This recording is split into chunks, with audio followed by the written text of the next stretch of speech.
Good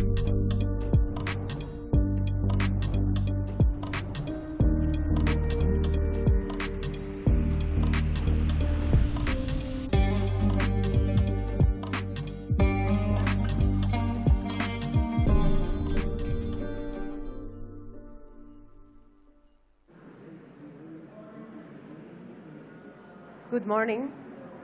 Welcome to this side event organized by the World Tourism Organization at the UNWTO Pavilion in COP27. Today we will hear from policymakers, corporate leaders and financial institutions and the UN on the implementation of the Glasgow Declaration. My name is Virginia Fernandez-Trapa. I'm Program Officer at the UNWTO, and I'm honored to be the moderator of this event today. We will start with opening remarks from our Executive Director, Zoritsa Urosevic, followed by a keynote presentation from the World Bank, and later we will have time to discuss in a panel with our distinguished speakers. So without further ado, I would like to invite our Executive Director, Zoritsa Urosevic, to deliver her welcome remarks.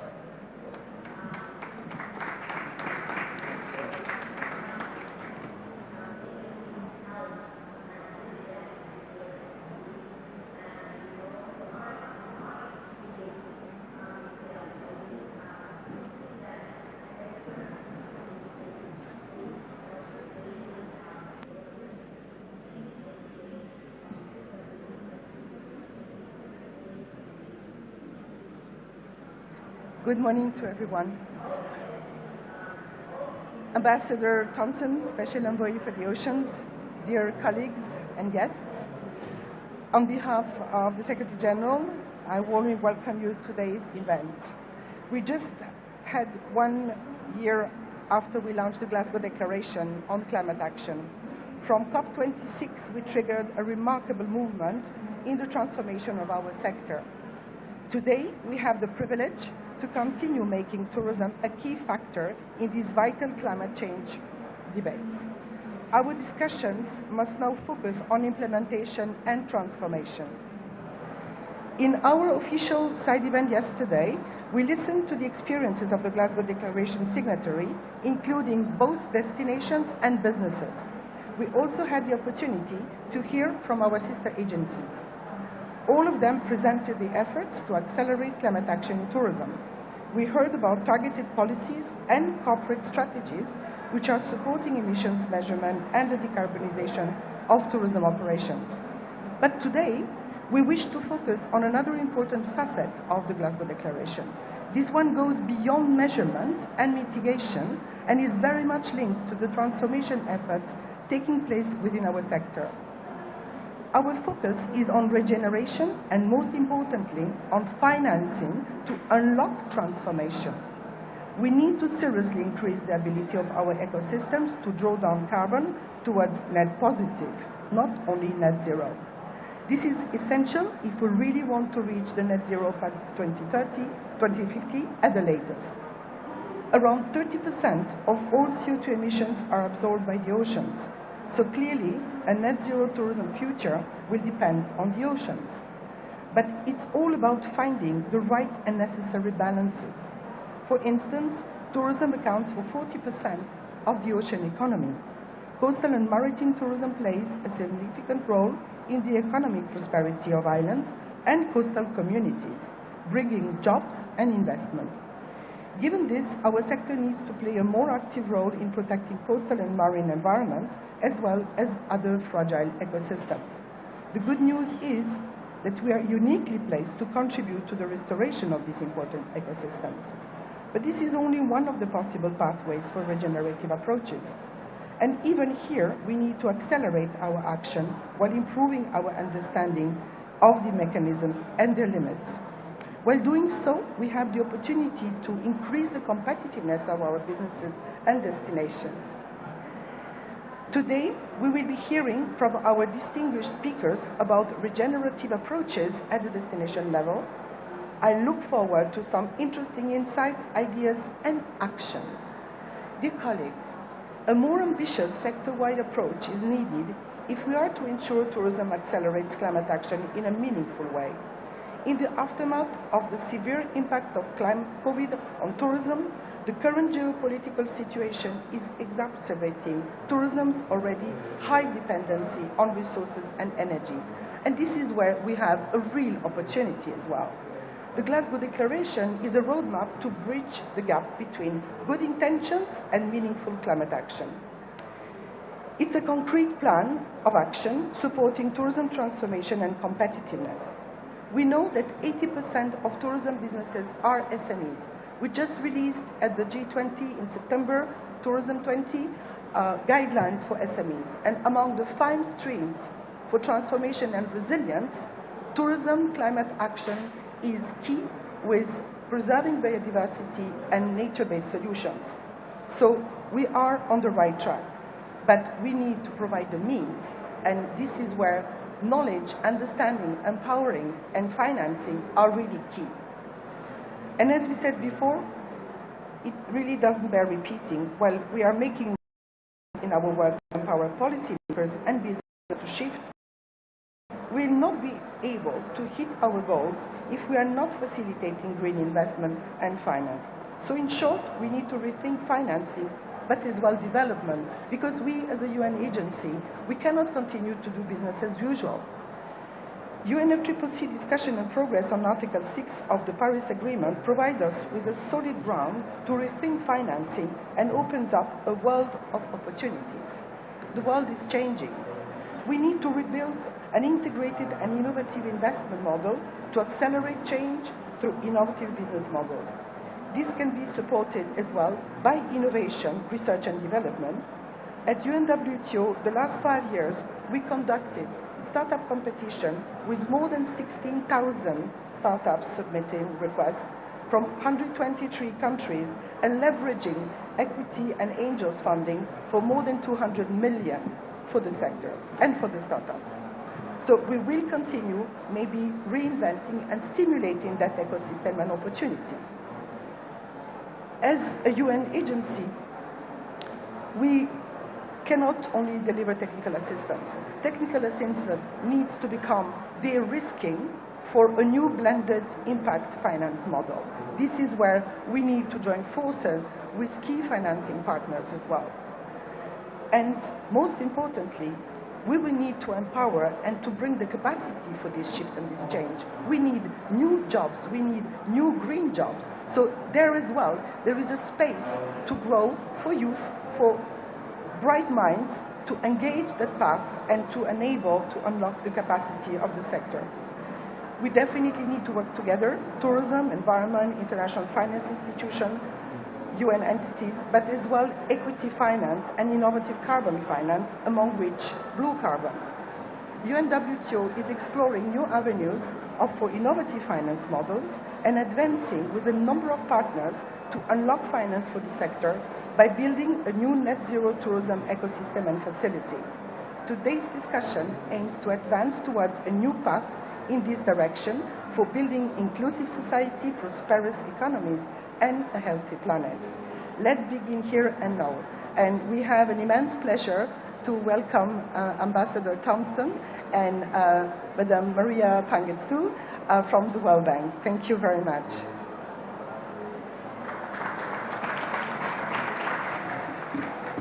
Thank you very much, Zoritsa. It is now my pleasure to invite Ambassador Peter Thomson, United Nations Secretary General's Envoy for the Ocean, to deliver his opening remarks. Excellency, the floor is yours.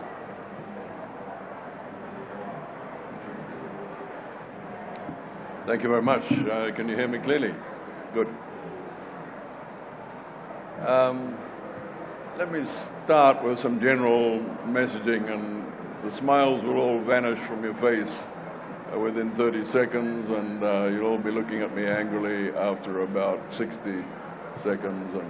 But I promise my wife that I won't cause any suicides, and that I'll start talking about some practical stuff after about 3 minutes, and what we can do about tourism, for example. The first thing I'd like to say is that the Pacific Elders told me before I came here that we're here for 2 reasons. One is to decarbonize the global economy, and the second is to get finance to those who are most impacted by climate change. So that's what's in my heart. You know what a circus these cops are. It's easy to get diverted by all the shiny stuff going on. But try and remember the basics, and that for me are what the Pacific Islanders told me are the two basics. Okay, now that's some uplifting maybe thoughts, but here's the hard reality of what we're facing.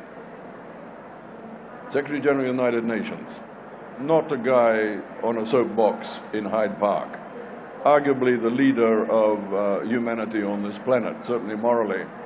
Antonio Guterres has said we are destroying the life support systems of this planet, that we're heading towards an unlivable world, that 3 degrees where we're currently heading is unlivable. Agriculture collapses, you know, our children burn. Plague, floods, we're already seeing it. He's declared a red alert for humanity. We're in a red alert situation here. Let's be honest with ourselves. So we're caught in this web of hypocrisy. I have yet to meet a human being who's not part of the problem.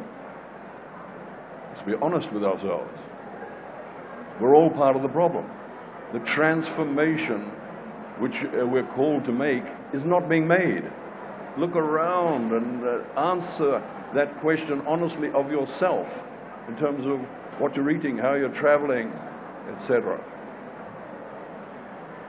So we have to somehow disentangle ourselves from that web of hypocrisy that we're all caught up in. So, you know, when it comes to tourism, I think during COVID, certainly for my life, it was the best time of my life. Why? I was stuck at home in a little apartment with my wife and my daughter and my granddaughter, and I saw my family for the first time. You know, I live, and here's the hypocrisy, I live in aeroplanes going from conference to conference around the world. But during COVID, I stayed at home with my family, the way humans are supposed to live, and I communicated with the world, I thought, just as effectively by all the virtual communications that we got into. Remember that period? It was a kind of amazing time, actually, on this planet. And all the images of nature reclaiming city streets, deer walking down city streets, and things like that. It's kind of ancient history now. And during that time, we were all saying, wow, this is a new world. COVID did have an effect on things like people not wanting to go back to their workplaces, and that's observable all around the world, that, particularly in the wealthier parts of the world. People are working from home. They're saying we can be just as effective, and most corporations are adapting to that. Most governments are adapting to that. The United Nations is adapting to it. My office on the 26th floor, there's not a lot of body heat in there. So people are working from home. So that was one of the big changes. But during that time, we talked about tourism. And we said, we're going to build back bluer. We're going to build back greener. You know, we're never going to go back to the old ways, the bad old days. And I say bad old days because I come from Fiji. And one of my first public speaking occasions was I was asked to go to university in 1972. I was in charge of rural development in an area, a very beautiful part of the country, and they thought I had an opinion worth hearing. And the question was, should we have tourism in our country? You know, is this a good thing to bring to our country, tourism? Imagine, back then we didn't have tourism. Today it's over 80% of the foreign exchange, and everybody works in the tourist industry, whether you're a waiter, a taxi driver, or a hotel manager. Everybody's in the tourism. So what happened during COVID, and it happened all around the world, was we're out of work. Bring back tourism, we need it, that's our jobs, you know. People had to go, in Fiji, they had to go fishing. And now there's no fish left because everybody was fishing during COVID. So it was hard to give that message. Everybody, When COVID's over, we're not going back to our old ways. You know, we're going to be greener and bluer. Reality, I've just come back from my first family holiday with my grandchildren since before COVID in Fiji. Reality, look around Sharm el-Sheikh, same thing. You know, we're just back to our old ways. I don't see any changes.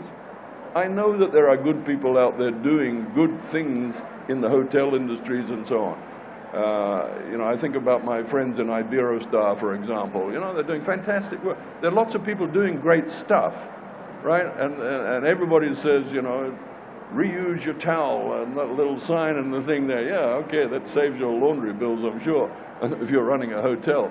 And okay, it's good for the environment too. But it's not enough. Go into the buffet and see what's being served in there, and then where it all goes, the wastage of all that food.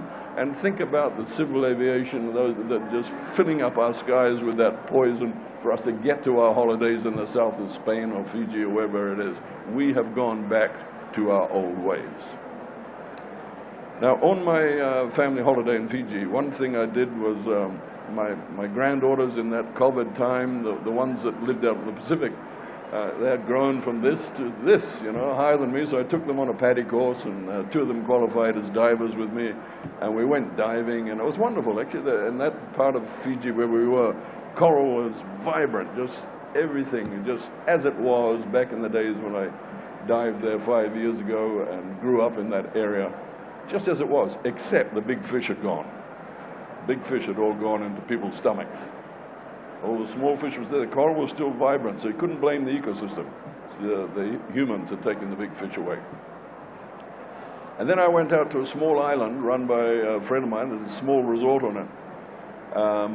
And 5 years ago, I had seen them starting to plant the coral, you know, on these metal structures, rebars and things, and tying on the little coral. And, you know, just another example of people trying to do the right thing. And I thought, well, I felt almost sad when I saw it, because I thought, you know, when you look out there and you see what a coral reef is, this vast ecosystem, and you've got well-intentioned humans saying, oh, we can grow them on these little structures and save them that way. I thought, oh, no. But when I went back there, 4 weeks ago, that coral now is big coral, and it's covering those metal structures. And I suddenly thought, oh, this is pretty good. Obviously, just an area the size of this room, so what? But if you start multiplying that and saying, okay, let's start planting that coral with drones in areas where we know that coral can survive, then you start saying, okay, what those guys are doing is actually really valuable. So my question when I got back on the beach was, how many of your tourists actually go out and dive and have a look at what you're doing there with this good work on coral? And the answer surprised me. It was 100%. And I said, well, of that 100%, how many of them in your surveys or just verbal surveys rated it as something worth doing? And the response was, every one of them says this is the most valuable thing they did on their holiday, was to go and see this and feel part of it. So, you know, my message to the hotel industry, which is increasingly situated on warm beaches around the world, or even not warm beaches, just beaches, is provide something.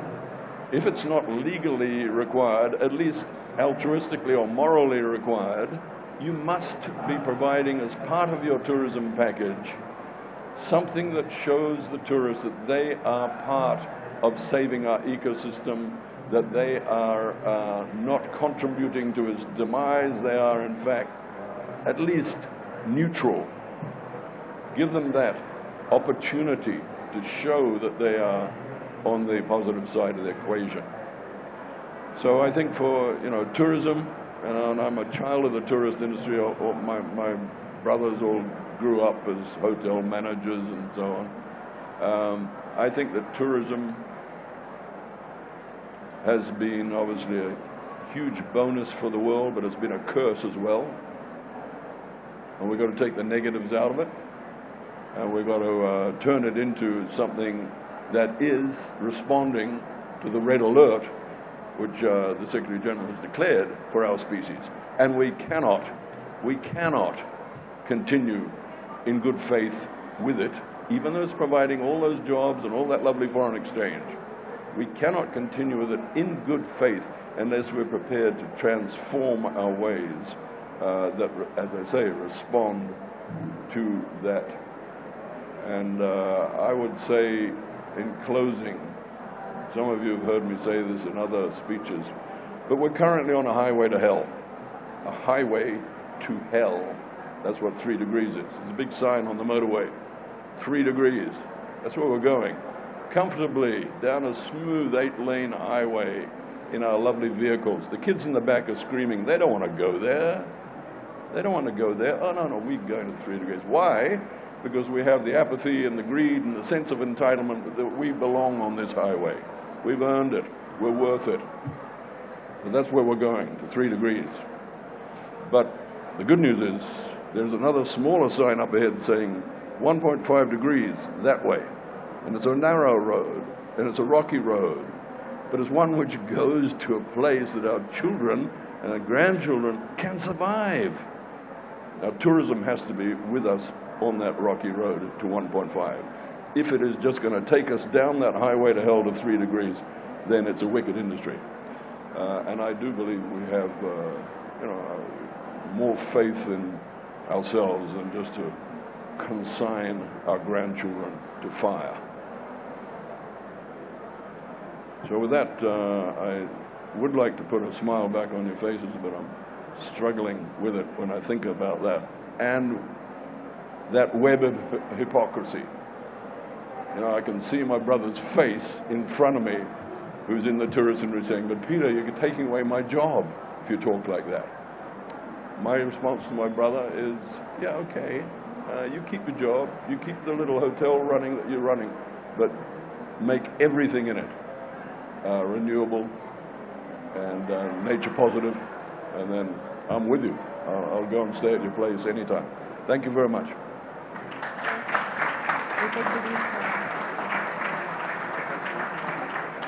Thank you so much, Ambassador Thomson, for your remarks and your inspiring reflections. I think we're all on the same boat, and we in tourism love rocky roads and climbing. So I think we can do this, and we are actually here to discuss how we regenerate. So hopefully, all together, we will be able to advance. I'd like to invite the speakers and our director to the podium so we take a group photo with Ambassador Thomson before we continue with the discussions. Please.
So to continue with our event, now we will have the pleasure to hear from Ms. Mari Pangestu, Managing Director, Development Policy and Partnerships at the World Bank Group, her keynote intervention. Ms. Pangestu, the floor is yours.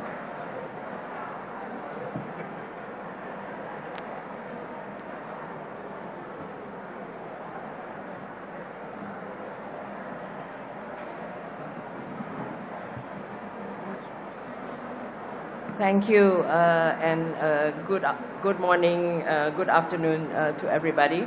Thank you for inviting me to this very important event on the strategic approaches and tools for speeding up the climate action in tourism.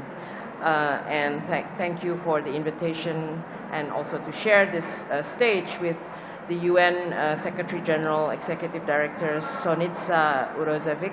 I hope I pronounced that right. And the UN UN Secretary General Special Envoy for Oceans, Peter Thomson, and of course all the distinguished panelists. Let me use this opportunity to share 3 main points to frame our discussions today. And as Peter Thomson reminded us, so that we don't go on the road to hell. How do we detour to the 1.5 degree and what is the role of tourism? I think this is what we are trying to discuss today. The 3 points I want to make is, first, I want to emphasize again the importance of tourism in many respects, but more importantly, the role of tourism and the role of the international and business community to seize the opportunity now to build back a sustainable tourism and development, which will be very important both for economic recovery as well as for creating jobs. Second, I want to stress our support for the Glasgow Declaration and provide some concrete examples about what the World Bank is doing to achieve these goals. And third, I want to challenge all of you to accelerate the rate of change. So first, why is this important? I think all of you are from the tourism sector, I'm assuming, or at least interested to know why the tourism sector is important. I speak from personal experience. I was the tourism minister for Indonesia for 3 years. Tourism is a very important sector for Indonesia, as it is for many countries. And we see that tourism is important economically, socially, as well as for environmental and cultural sustainability. And that's actually how we define sustainable tourism: economic, social, environment, and culture sustainability. So we always made this point that tourism contributes more than 10% of global GDP, 1 out of 10 jobs, and in 2019, more than 25% of all new jobs created were in tourism, with more than 50% of those filled by women. It also creates foreign exchange earnings, sometimes a large portion of it for many countries. In my country, it's about 8%, so it is a significant contribution.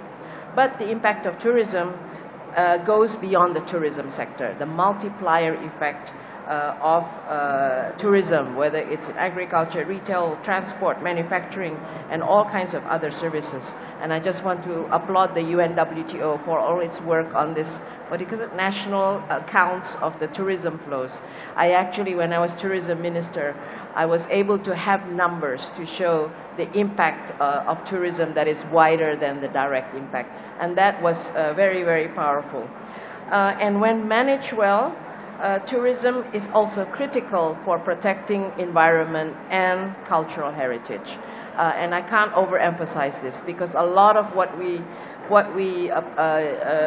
attracts tourism is in the natural and cultural attractions, and that's why you need to protect it but generate livelihoods in a sustainable manner. I think that's really what has been very important.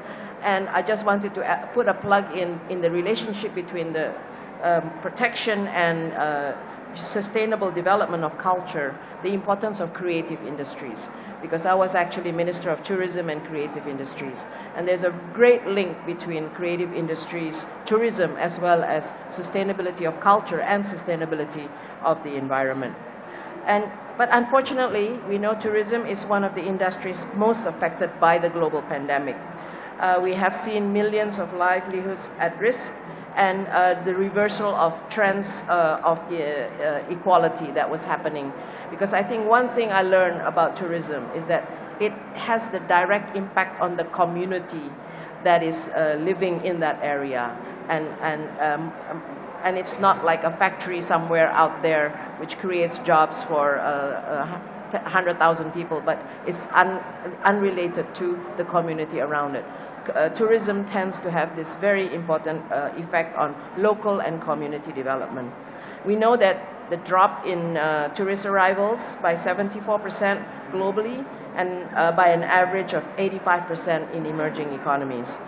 And though there's been some rebound, we know this is going to take time. I don't know what the prediction is by UNWTO, maybe 2 years, 3 years before we can get back to pre-pandemic levels. And we know that there's a whole change of the way people travel and undertake tourism.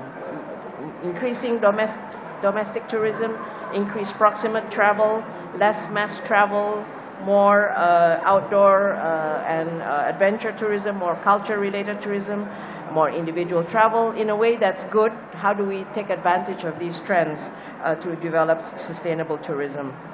And let me now segue to the second point. Just want to pick up on what Peter Thomson said. We're all talking about how crisis is an opportunity to build that back better.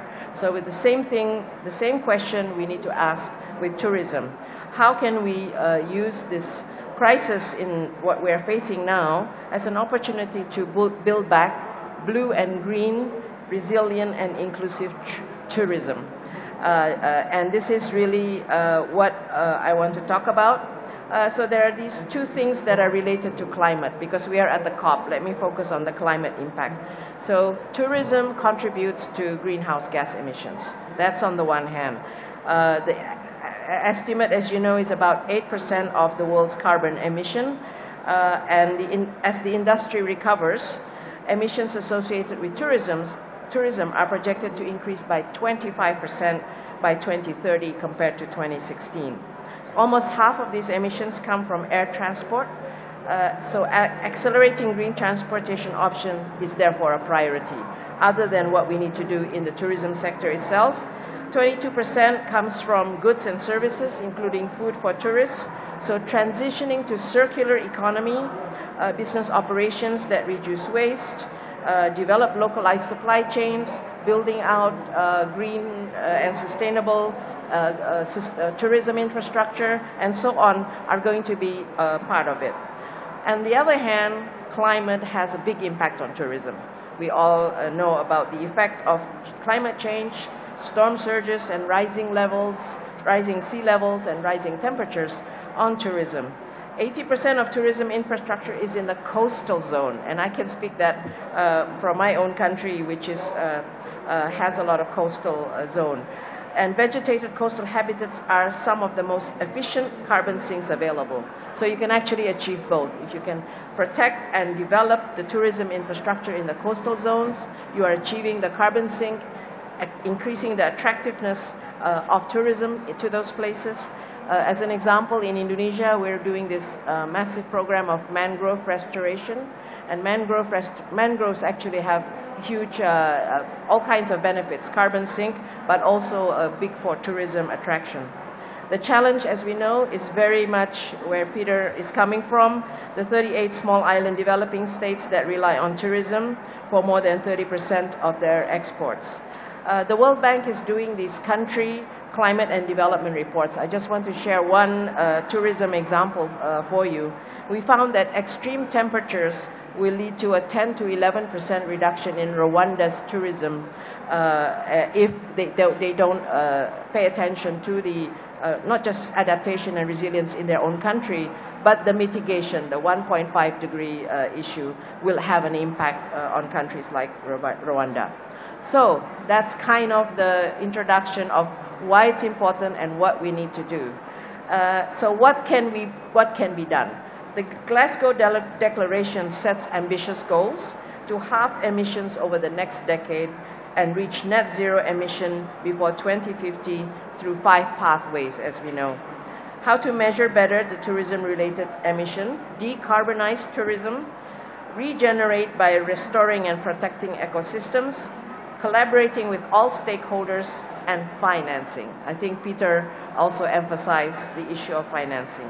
So let me just share very quickly what the World Bank is doing in these 5 pathways, both on mitigation and adaptation. As I mentioned, we developed these country climate development reports. We've already done it now for 29 countries, and it helps to measure and define strategic pathways for our clients to decarbonize, whether it's mitigation, adaptation and resilience, protecting nature and biodiversity. all have impact on the tourism sector. But there, in some countries like Rwanda, we also focus on the tourism sector. And we are working, second, we are working with our environment and urban teams to adapt and make coastal infrastructure more resilient.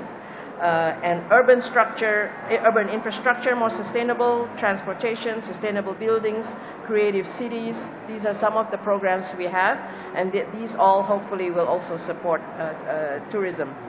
Thirdly, we are collaborating with government stakeholders on policy reform to promote a more circular economy and find solutions. And obviously here the private sector plays a very important role.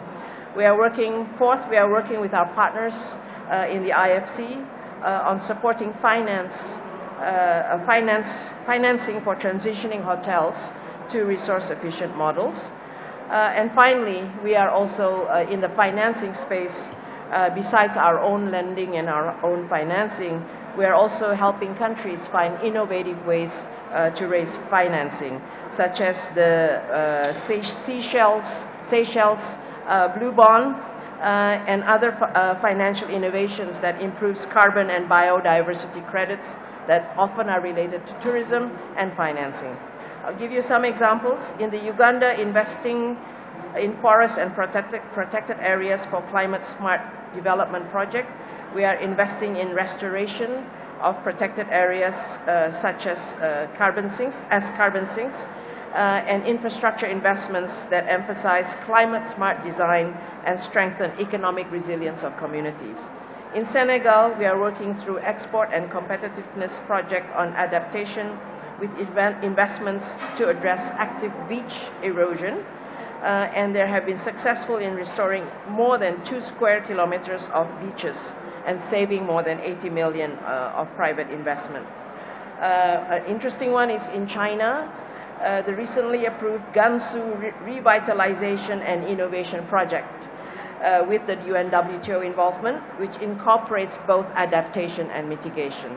And this will really help a very ecologically fragile part of China and really develop it more as a sustainable destination. And finally, to assist financing, the World Bank managed pro-blue and pro-green trust funds, which are helping to mainstream climate-smart approaches across our projects. And the Global Wildlife Program, supported by GEF, reduces biodiversity loss and promote nature-based tourism. Let me now close with a call for all of us to work together and accelerate the pace of change that's needed. So despite this progress, I think the goal of net zero carbon in tourism by 2050 remains ambitious, as we all know. More work and more financing is needed, and the urgency couldn't be greater. So the World Bank's portfolio at the moment for tourism stands at 5.5 billion, representing 100 projects, all of them with a green, resilient, inclusive lens. But more needs to be done by all of us, both public-private sector.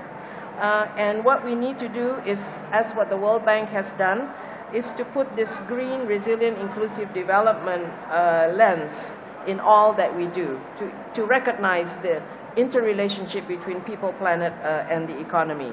And in tourism, this means working to ensure 3 things. One, that destinations are green and resilient to shocks through improved planning and development, crisis management, as well as identification of sustainable financing. I think there's a whole new developments in this area, whether it's voluntary carbon credits or whether it's results-based financing. How do we protect critical assets? And how do we identify them, and how do we get the financing for them? And I think circular economy, tools for business, is actually good business for the businesses, and good new businesses for many of those who can innovate. 2, that destinations that rely on tourism have the competitive and productive tourism markets needed to ensure job creation that promote inclusiveness. 3rd, we support the development of inclusive value chains to improve the outcomes for women-owned firms, for youth, strengthen local supply chains, and build local capacity and productivity. And I really believe this because really tourism can have such a big impact on the local community. So change will require all of us to hold hands together, especially with the public-private sector, with all stakeholders. So I think there's much we can do, leverage technology, enact the government policies that are needed, and I think also work on I think Peter mentioned this, it's not just the production side or the government side or the business of hotel side, but tourism, consumers, as tourism consumers also need to be, the issue of how to make them also behave in a sustainable and responsible way is also important. So let me close, and I look forward to hearing from all of you and learning from you to have more concrete recommendations. And I really firmly, passionately believe that the tourism sector, apart from its role in reducing the carbon emissions, has such a huge role to play in economic, social, environmental, and cultural sustainability. And it's important for the country and for the world. Thank you so much. Thank you so much. Thank you so much, Ms. Pangestu. We heard it. Investing in climate action in tourism is investing in resilience of communities, of destinations. Let's now move on to the panel discussion. I would like to invite to the stage our distinguished panelists, Mr. Tarran Sims, Coordinator of the Sustainability Department of the Bahamas Ministry of Tourism, Investments and Aviation, Mr. Daniel Schaffer, CEO of the Foundation for Environmental Education, Mr. Frederic Degret, CEO of ReGen, and Ms. Alicia Montalvo, Climate Action and Positive Biodiversity Manager, Development Bank of Latin America.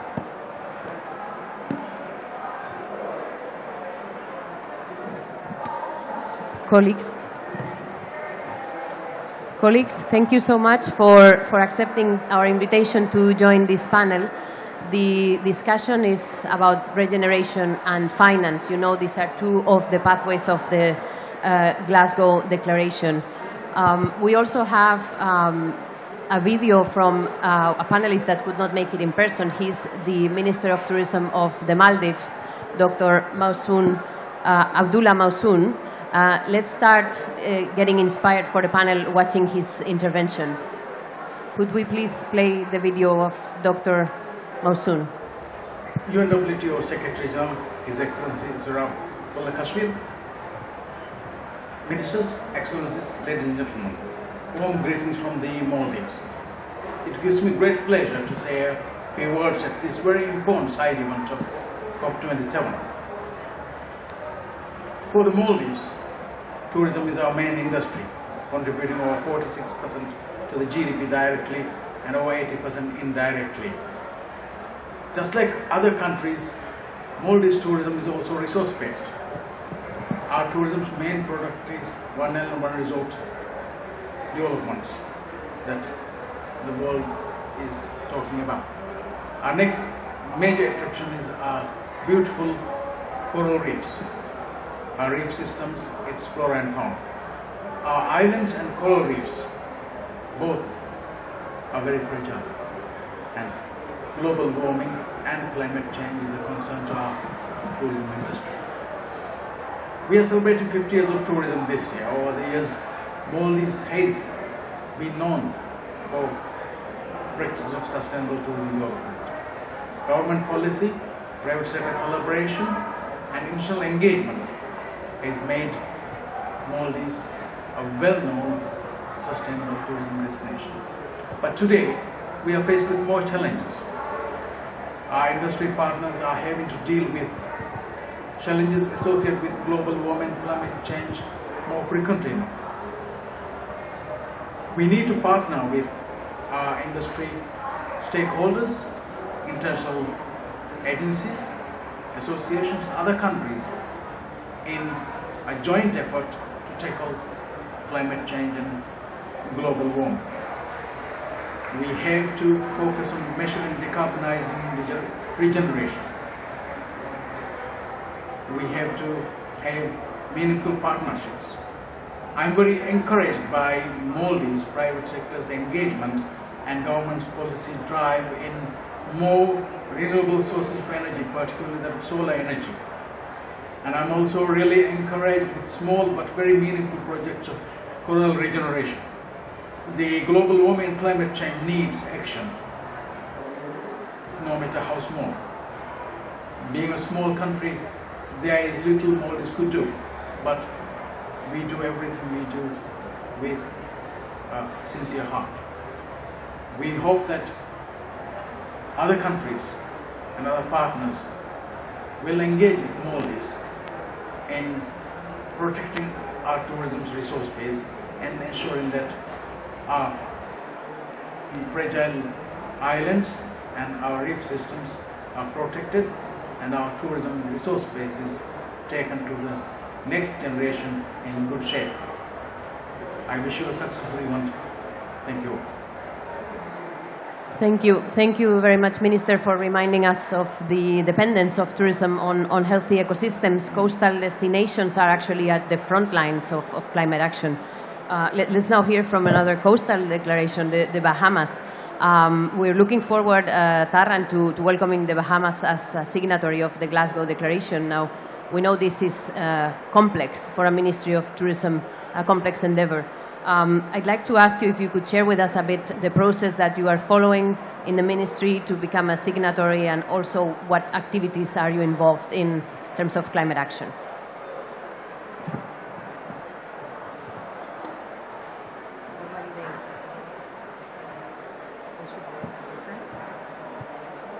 Good morning. Thank you, Virginia, for allowing us to share what we're doing in the Bahamas at the Ministry of Tourism.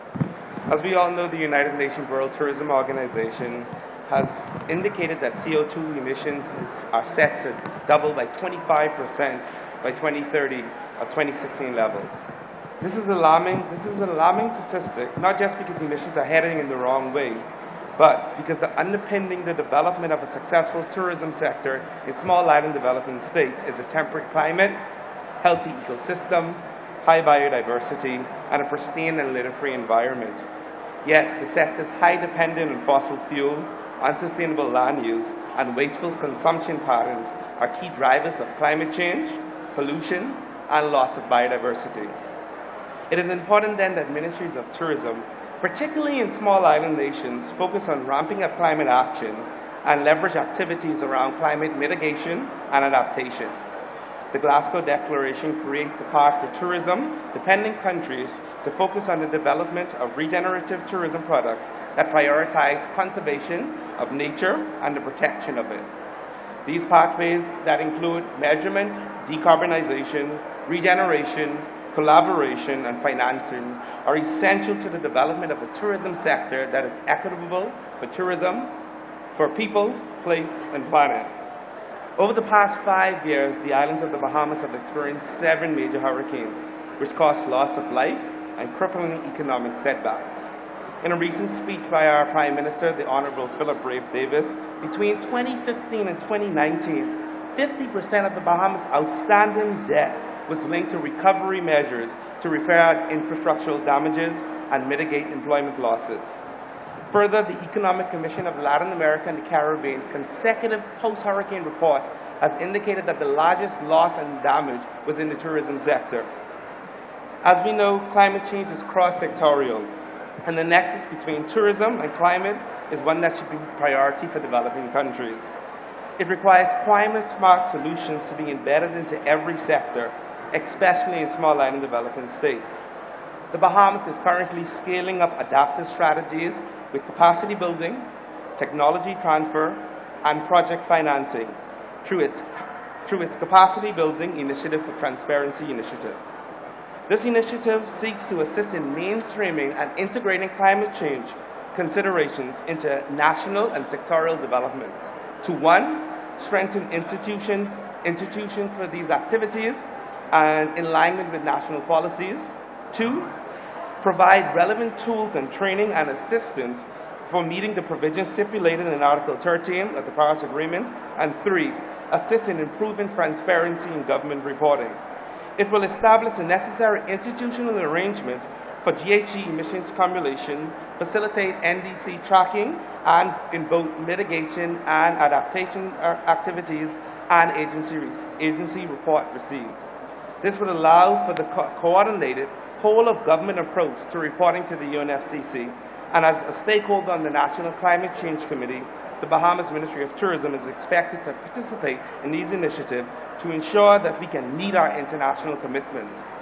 A healthy ecosystem is essential to the tourism product, and we are implementing nature-based solutions, such as our Mission for Mangrove project, which is supported by both the private and public sector of tourism and civil organizations. The project looks at developing a strategy to mitigate the negative impacts of climate change in vulnerable communities on the island of Grand Bahama that was decimated by Hurricane Dorian in 2019. Almost 60% of the island's mangrove cover was completely destroyed. Hospitality certified transportation providers will be trained in mangrove life cycle, purpose, as well as mangrove replenishment and environmental stewardship for their eventual designation as stewards of the environment. Additionally, capacity building in the use of digital technology would help them to create a unique destination experience for visitors interested in nature-based experiences or volunteerism whilst they're traveling.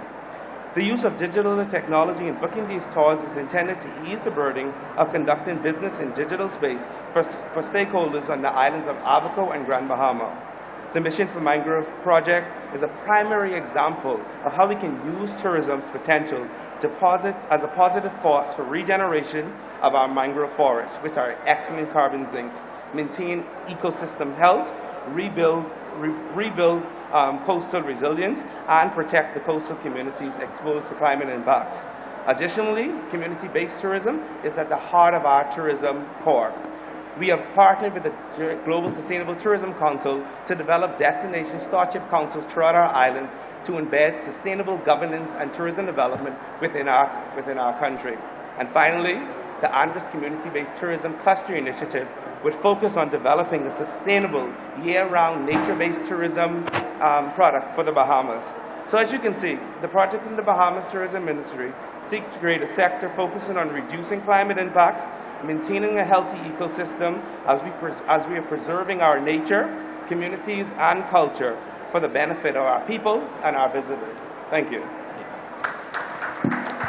Thank you. Thank you so much, Tarran, and congratulations to your ministry for your drive and having secured a seat in the climate discussions at national level. We know it's not easy. Actually, we revised the NDCs, and we see an increase from 42% to 53% in the last round of NDCs between 2019 and now, but there's still a long way ahead, so congratulations on that. I also like very much the fact that you are empowering communities as guardians of nature to ensure that the transition and regeneration are sustainable. This is a good connecting point to transfer to our next speaker, Daniel, CEO of FE. FE is the organization behind the famous blue flag, but they don't only do blue flag, they do a lot of things. I wanted to ask you, Daniel, as a signatory of the Glasgow Declaration and with the huge network that you have, how do you think you can multiply the efforts? How do you think you can multiply the implementation of Glasgow in connection with education, but also maybe through better coastal management? Thank you. First of all, thank you for having me. We run two tourism-based programs. One is the Blue Flag, the other is Green Key. And when the declaration came out, we thought a lot at the head office about how can we actually connect to this. I think the thing that we were most concerned about was that fee and the programs that we run, we were not signing this, we were not becoming signatories for this for our own little headquarters in Copenhagen. How could we actually multiply our impact through our programs? And in all reality, we cannot sign a declaration like this in the name of 8,000 sites. I can't make that guarantee, but we want to stand by what we're signing. And we believe that the best way for us to do this is to focus on the criteria development of our programs in the next couple of years and make sure that we embed the pathways of the declaration wherever possible. We won't be able to do everything, but definitely look at areas where we can push our sites to fulfill certain criteria. Any site is voluntary. Nobody makes anybody participate in Blue Flag or in Green Key.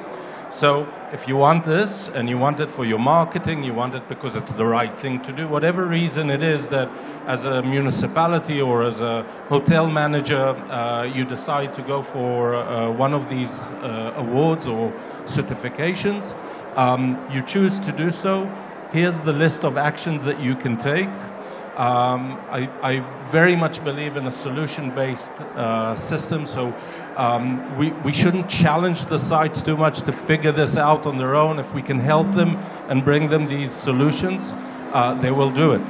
And this will be the approach that we will follow in the next few years. Thank you so much. Hopefully then other certifications will follow suit. I think it's a fantastic idea to integrate the pathways as part of the criteria, so thank you for your commitment. Let's move on now into finance, which was highlighted over and over, and it's very, very challenging. Our next speaker is Frederic Degret from NOAA. Frederic has envisioned an ecosystem for blended finance, so public and private at the same time, which is quite innovative. I would like to invite him to show some slides. If we could get the slides, please, because it's very much easier to visualize the ecosystem. Frederic, and please let us know how do you see the connection between the ecosystem and tourism as well. Okay. Thank you. I'm going to try to do it. So the connection between tourism and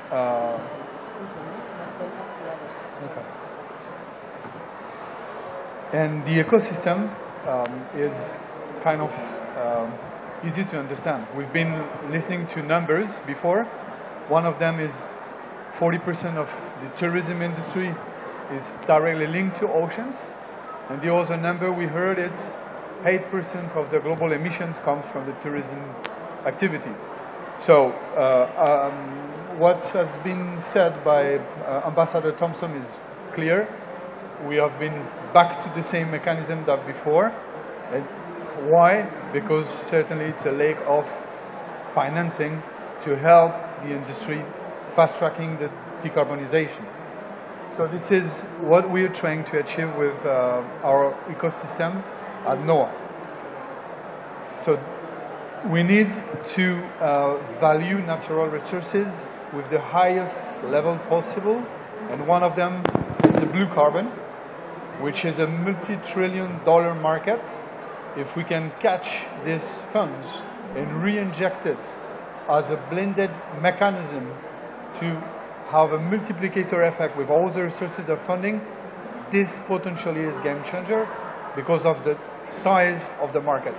Multi-trillion injected as the risking part potentially can make a global effect, global impact, and we can empower the tourism transition with this mechanism. So basically what we do in our ecosystem... Okay. Is it? It's better, much better. Thank you. Thank you, Zoritsa. So everything comes on how to value the natural resources of country.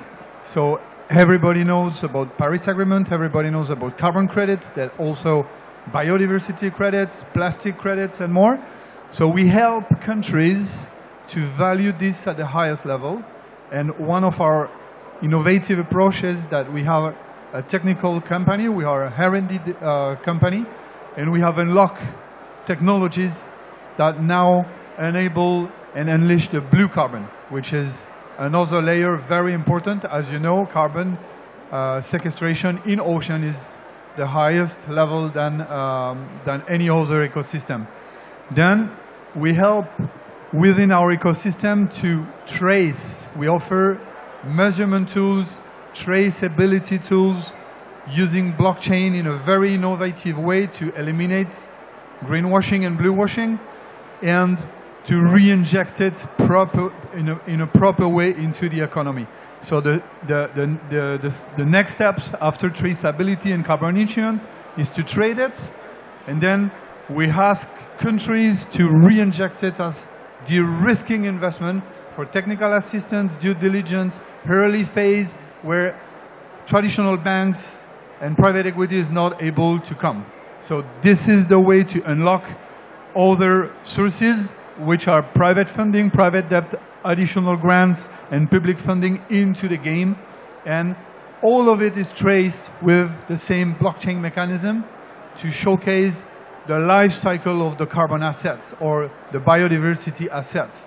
So we know with the traceability where the credits are coming from, how they have been issued, who is the auditor, who is the certifier, who is the buyer, how they have been re-injected, what is the leverage they have been able to reach in terms of additional funding, and what is the quality of the project that have been funded by the mechanism.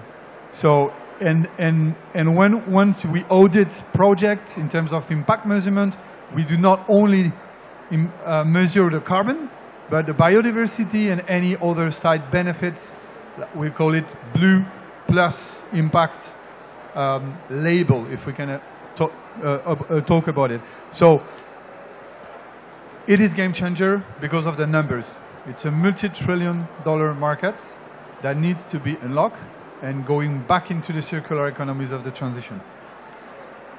One other slide that I'm kind to explain here is how we work with the natural carbon cascade mechanism to unlock even more carbon potential. So the example of advising a country to restore, regenerate wetlands, strategic area, riversides, which are linked to commodities business model and generating their own carbon. Our technologies using satellites, algorithm, machine learning is able to understand what is the state of the oceans directly connected to that ecosystem. So if we regenerate strategic places, we have the carbon credit, as everybody can do. We can raise the value because of the traceability, the trustability of the mechanism, but this investment will affect all the ocean ecosystem alongside it. So the same investment can potentially unleash 2 or 3 or 4 times more carbon for the countries as a new revenue sources to be back into their economy. So it's the way to fast track because of the multiplicator effect of that blended financial platform. I think it's good. It's over. I hope it's interesting. So this is just a slideshow for showcasing the way the blended blockchain platform works. But I'm happy to answer any question, if any. Thank you, Fred. I mean, we've seen the evolution of your work, which is very, very complex and is getting rounder and rounder. I would say it's very interesting for tourism businesses to actually look at investing in nature-based solutions. So we just need to have the capacity and the understanding to see which direction to take. So thanks for bringing innovative approaches also closer to us. I would like now to invite Alicia Montalvo. First of all, thank you because you organized an event on tourism yesterday, which is great. It's good to strengthen the presence of tourism at the COP.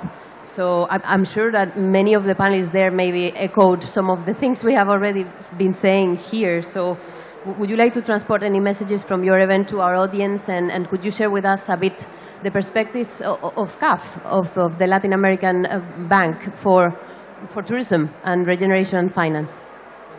Thank you, Virginia. First of all, thank you for inviting us to participate in this event.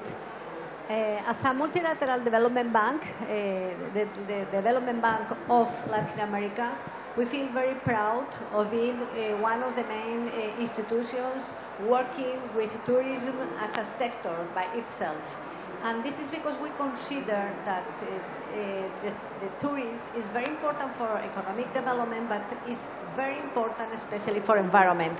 That's why in our institution, we have included the tourism sector within the area of climate change and biodiversity. And I am responsible of both. This means that the departure point for working in a good tourism should be always to take into account the impact on the environment, the good use of biodiversity, and of course the negative impact of climate change on this sector, and also the negative impact that the sector could have on the emission of greenhouse emissions, on other wastes. So this is very important for us because we want to work the tourism sector as a living sector. We consider that an alive tourism should be important to have a good tourism. We don't want to have to support countries to have a tourist sector that that doesn't take into account the quality of life of people living in the destinations. So we are now working in an initiative which is Alive Tourism and Sustainable Tourism within the commitment that we have made to devote $25 billion to green projects in the coming 5 years. We would like to make a commitment here to mobilize up to $2 billion in the coming 5 years for tourist sector. We consider that this sector has to have at least 4 main pillars. First, we need to work on identity.